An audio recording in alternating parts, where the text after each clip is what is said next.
Chào mừng cô chú anh chị trở lại với kênh Huy Trường Cooking. Hôm nay mình sẽ giới thiệu cho cô chú anh chị một món ăn, đó là cá diêu hồng không xương sốt xì dầu. Đặc biệt là không xương nha các bạn. Mời các bạn vào bếp cùng mình nhé. Nguyên liệu của món hôm nay gồm có một con cá diêu hồng 610g, nửa trái ớt chuông xanh, nửa trái ớt chuông đỏ, 2 củ hành tím, 3 củ tỏi và khoảng 4 cọng hành lá. Mời các bạn vào bếp cùng mình nhé. Để làm món cá sốt này nè, các bạn cắt miếng cá tầm khoảng 3 cm.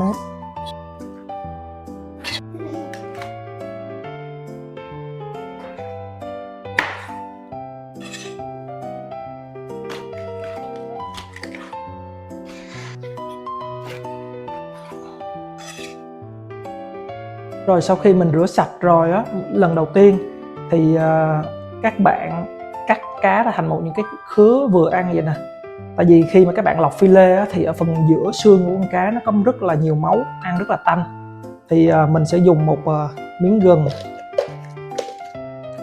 khoảng một xíu muối. Xong rồi phần này các bạn bóp khỏi cần nước nha.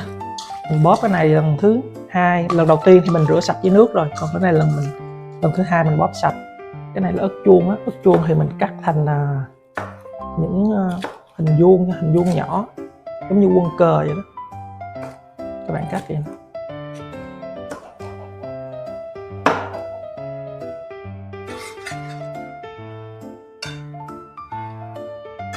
Sau khi mình ướp cá với gừng và muối khoảng được 10 tới 15 phút, mình lấy nước đổ nước lọc vô để mình rửa cái phần này đi.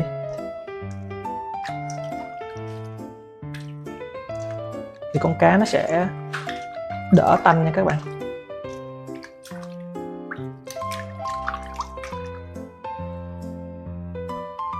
Sau đó thì mình sẽ vớt ra.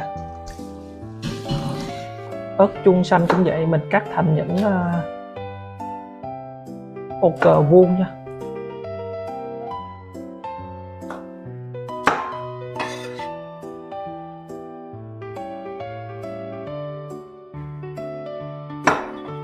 Hành tím này mình cắt xéo xéo này.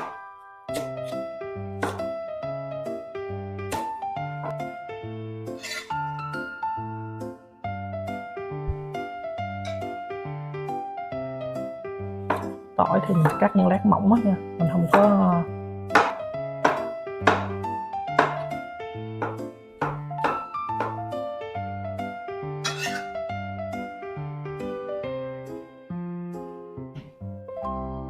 Cuối cùng là hành lá thì mình cắt khúc khoảng 4 tới 5 cm.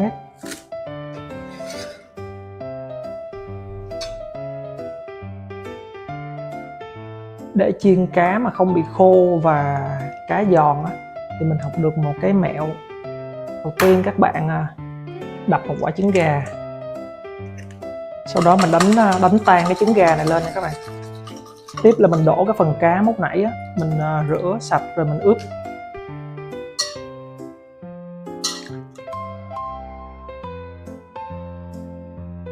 Tiếp theo là mình đổ cái phần cá lúc nãy mà mình rửa sạch, mình rửa qua muối với gừng rồi đó. Rồi mình để ráo nha, các bạn trộn với trứng gà. Các bạn nhớ trộn cho đều hết nha.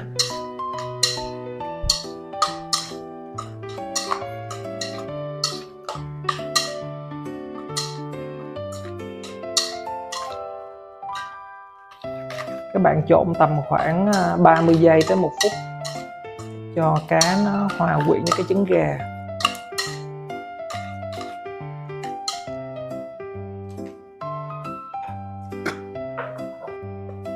Sau đó các bạn dùng khoảng 1 muỗng bột bắp nha, bột bắp hoặc bột mì cũng được. Bạn đổ vô và mình trộn tiếp.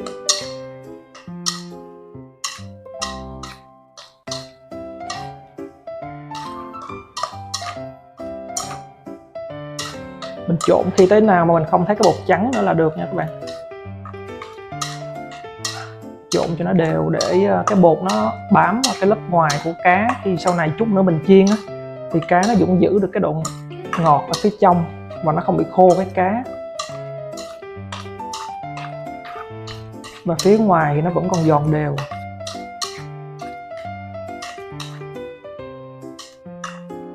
Rồi sau khi trộn xong thì các bạn để cá này nghỉ khoảng 10 tới 15 phút qua một bên. Thì trong lúc đó thì mình sẽ làm cái công thức nước sốt nha, nước sốt xì dầu nha các bạn. Công thức nước sốt xì dầu á, các bạn dùng khoảng 4 muỗng nước tương nha, 2, 3, 4. Bạn dùng 1/4 muỗng bột ngọt, các bạn dùng khoảng nửa muỗng đường, tương cà và tương ớt cũng được, các bạn dùng nửa muỗng tương cà. Mình cho thêm một xíu dầu mè vô, 2 muỗng nước lọc. Rồi các bạn khuấy đều cái hỗn hợp này lên. Đầu tiên các bạn cho khoảng 2 muỗng mỡ và dầu nha, mình dùng mỡ. Cái này khi mà mình chiên cá thì mình cho dầu nó nhiều xíu. Nóng ở đó thì bắt đầu mình sẽ bỏ cá vô nha.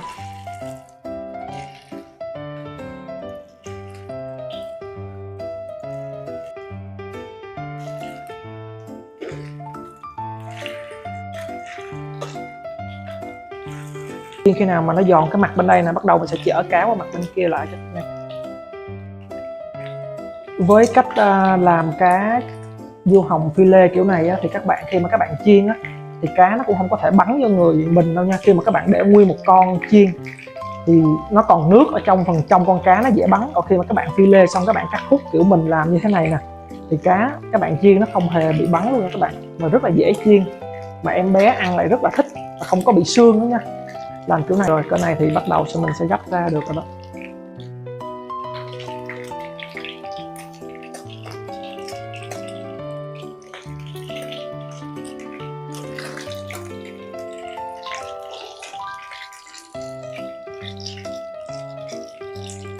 Các bạn cho 1/4 muỗng dầu vô.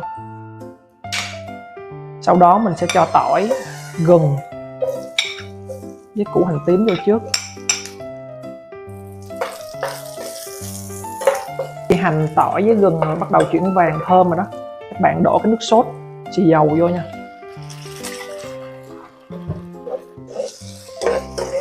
Sốt xì dầu của các bạn nấu cho nó kẹo lại khoảng còn 1/2 cái lượng nước sốt xì dầu ban đầu là được. Nó hơi kẹo sốt là vậy là được nha. Sau đó mình đổ cái cá vô.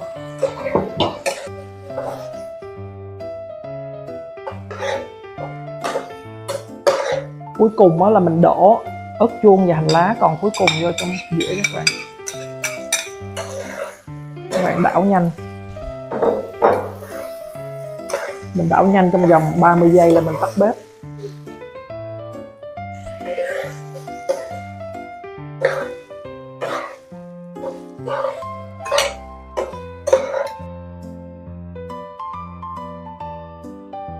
Thơm lắm các bạn.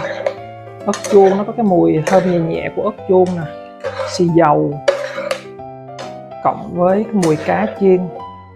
Món này cho con nít ăn rất là hao cơm nha. Nếu mà cô chú anh chị ngán ăn cá diêu hồng sốt cà chua cách cũ thì cô chú anh chị có thể tham khảo món mới này của mình nha, cá diêu hồng sốt xì dầu, và đặc biệt là không xương nha. Chúc cô chú anh chị thành công ngay lần đầu tiên. Cô chú anh chị thấy video này hữu ích thì cho Trường xin một like, một đăng ký kênh, một subscribe nhé, để sớm đạt được 1000 người đăng ký. Bye bye và hẹn gặp lại cô chú anh chị ở video kế tiếp. Bye bye. Chúc cô chú anh chị ngon miệng. Bye bye.